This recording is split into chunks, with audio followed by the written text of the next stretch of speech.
guys, wala na, inabot na kami ng gabi. Ayaw na talaga umandar nung DT. So nakahiram kami dito kay Kuya Bobet ng tali.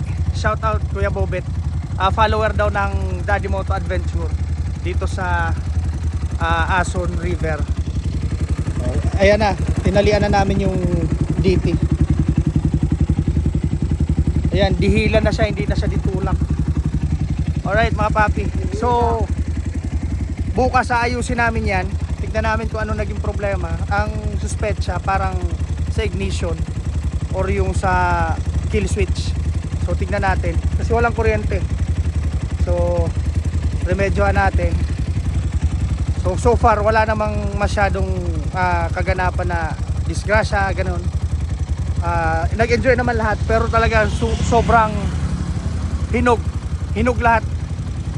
Katutulak, tapos dun sa Rock Gardens mga papi, solid. Alright, tara.